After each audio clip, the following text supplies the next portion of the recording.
How's it going, everybody? I'm Steve, and welcome back. So I'm really excited this last 3 or 4 weeks here. I've collected quite a few brand new titles and a lot of used ones too. I love checking out used places. Just it's always the thrill of the hunt when you go to used places just to find something, to upgrade some DVDs and just find some Blu-rays I never owned before, maybe movies I used to really like and I haven't seen in a while. And so it's great to see those for like $4 or $5.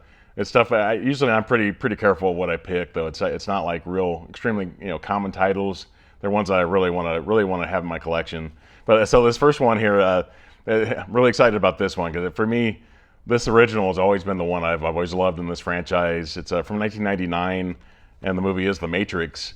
I had this on the Blu-ray, like the 4-disc Blu-ray, and I thought I want to get The Matrix on 4K. And for me, the sequels were always kind of disappointing. I know some. Let me know in the comments if you like the sequels. That's fine. I like the second one quite a bit, but the other ones were really ones I never really want to watch. And I had that 4-disc set, and I actually got rid of that because I thought, I got to have. I don't want to clutter up my collection with movies I'm not going to really watch. So for me, it's not about having a library and having company over and doing like a marathon of the Matrix movies. For me, it's always been about the original. So it's such a groundbreaking kind of movie. It just like nobody had ever seen anything like that before. The visual effects and everything were so great at the time, and the originals never let me down. It's the sequels are the ones that I that I rarely ever watch. So for me, this is definitely the best one in the franchise. Okay, so the second one I actually found used. It's one I have not seen this movie in like over 30 years, sometime in the 90s, and this is from 1979, and it's from Francis Ford Coppola, and the movie is Apocalypse Now. Like I said, I've seen this before. It's such a dark movie. Marlon Brando is really great in this movie. Martin Sheen, so much great stuff in it. This is I couldn't believe when I found this one used. The case was kind of damaged. I had to replace the case. It holds like a 3 discs, so I had to kind of replace that. But besides that, everything else is in perfect condition. It's got the Hearts of Darkness, that like documentary about the movie, and it's like I said, it's such a dark movie, but I think it's pretty great though. I think the theatrical one is like it's was it like 2.5 hours, something like that, and the other one's like 3 hours or something. That one you can get some little extra stuff in it, but it's got something about like a French like troops or whatever that Martin Sheen meets up with that it was completely cut out of the original theatrical version. And I think this movie took like 3 years to film. And so it's got like a Lawrence Fishburne. He was he like 14 when they first started filming this, and he was like 17 by the time they got done with it. It's just it shows the brilliance of the music he put in the movie. Like the Doors, the end, that song, and as far as like the editing and stuff like that, how you can take something that's a total mess and and make it something brilliant. It's like to me, that as somebody that edits my videos, I love that, taking something that's really kind of a mess and just making it something at least watchable. And he made this, and people loved it. So this next title is actually one I bought brand new. It's on 4K. It's not on Blu-ray at all. This is from 1985 from William Friedkin, and the movie is To Live and Die in L.A. I thought this was really an extraordinary movie. It's I just couldn't believe it. Like especially the ending is just really shocking. It's got the music from Wang Chung.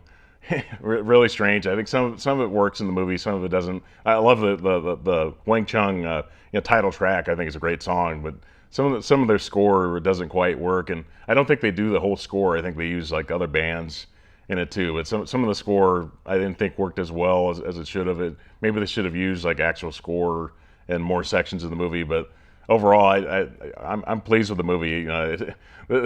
I just considering I'd never seen it before, and it's was it almost like almost 40 years later.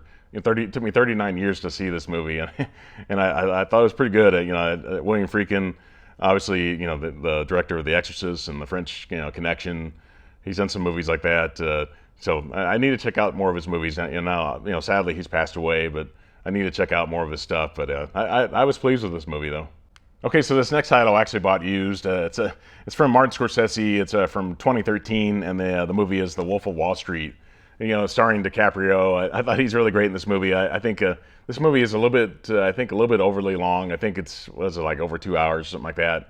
Scorsese has kind of been known to doing long movies, but like I said, I had not seen this movie since the opening weekend, and so it's one I want to buy again for a while, but I was waiting for it to find it used, and it was like $4, and I thought I'm definitely going to check that out, and it's in perfect condition. So I'm really glad I did. But it shows like the Wall Street in like the late '80s or early '90s, just the debauchery at that time, just how people on Wall Street were just going crazy with money and drugs and that stuff, and so it's pretty kind of strange kind of tale.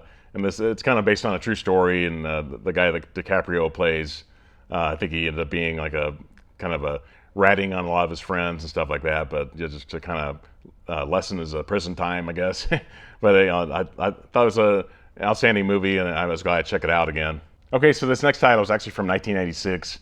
I bought this brand new. It was an upgrade from my DVD, but it's from director Peter Jackson, and the movie is The Frighteners. This one, starring Michael J. Fox. They filmed this in New Zealand because obviously Peter Jackson is from New Zealand. But it's really strange that most of the cast in this movie are actually Americans, and it has like Danny Elfman does the music, so it's very Americanized. Very strange how that is, and it's a really interesting kind of a storyline. It's a lot of fun. Originally, they were trying to get a PG-13, and when the MPAA gave them an R, they decided to make it a little extra gory near the end, especially. But I think it's a lot of fun. It's just I'm not gonna really spoil it necessarily, but I really recommend people check this out.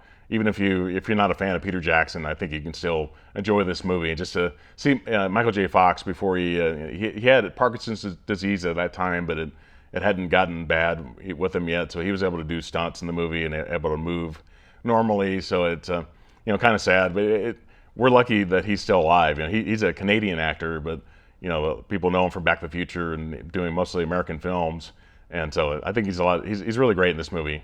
Okay, so this next title is actually, this one's used, this was an upgrade from DVD as well, from 1976 from director John Carpenter, and the movie is Assault on Precinct 13.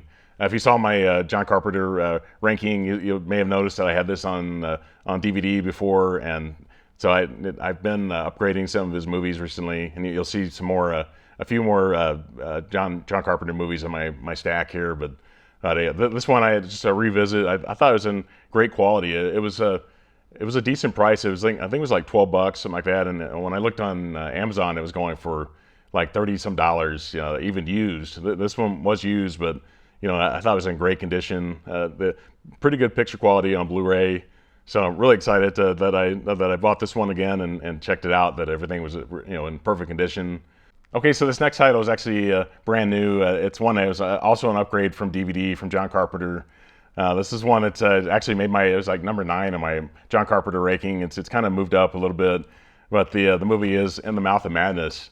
I think Sam Neill's really great in this movie. To me, it does have kind of, I said it in my ranking, it does have kind of like a TV movie kind of look to it in some ways, but in a lot of ways it looks cinematic, but it just kind of has a TV kind of look to it in some ways, but it's moved up my ranking over the years. It's definitely in my top 10 now, and it's one I kind of enjoyed every time I watch it.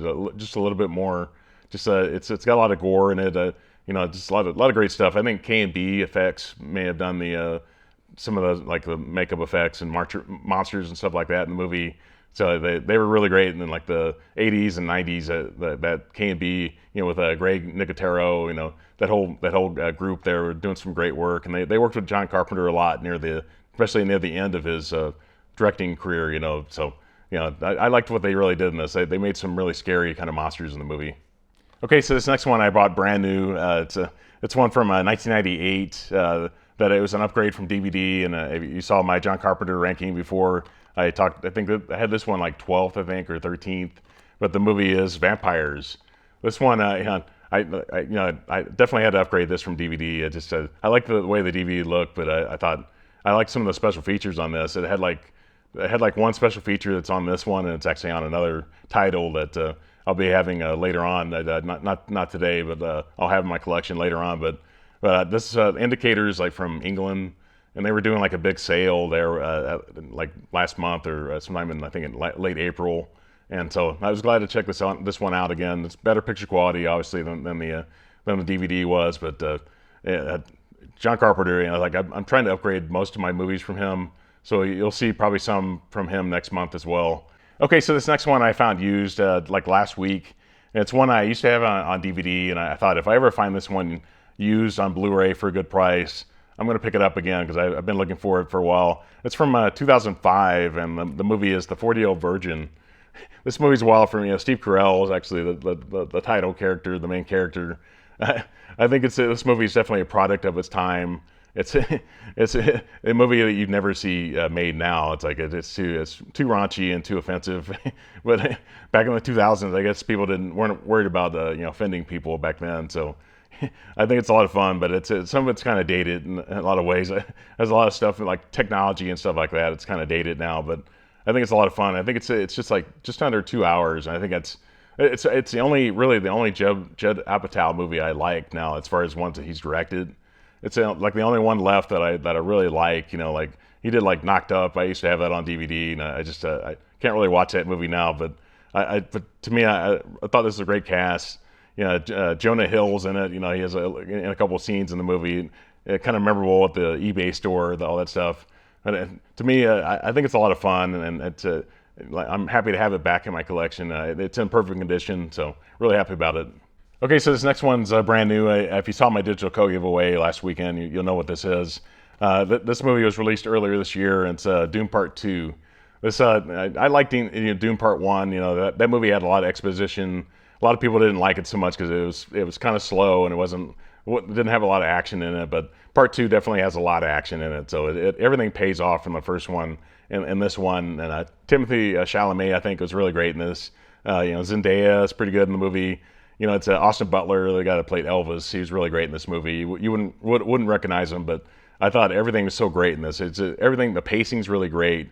It's not an extremely long movie. I think it's a little bit over 2 hours, but the pacing's really strong. They don't spend too much time on too many scenes. The action just kind of keeps moving, and I think that's what a lot of people kind of complained about the first one that didn't have that kind of pacing. So, okay, so the last one here, I actually gave the digital code away last weekend. It's this from 1989, and the movie is The Abyss.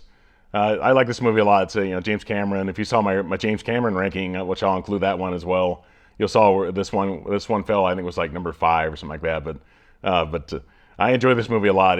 Some people complained about the transfer, and obviously it was on DVD before, much better from the DVD. But so I enjoy the way it looks. I think it looks fine. The DVD and the Blu-ray look fine. So I was happy to pick this one up, brand new on 4K and Blu-ray. So definitely check this one out if you haven't seen The Abyss. It's a great visual effects, very early in the visual effects kind of game at the time, late 80s. So there we go. Okay, thanks everybody for watching this video. Really appreciate it. My subs have been getting a lot more subs recently, which I really appreciate that.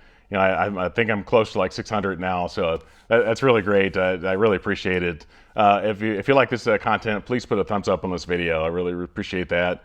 And of course, I have to throw this in. I'm a big fan of movie theaters and physical media, so please keep those two alive. I know streaming's such an easy way to watch movies, but I really like seeing it in the theater and love collecting movies too. So everybody have a great one. Thank you.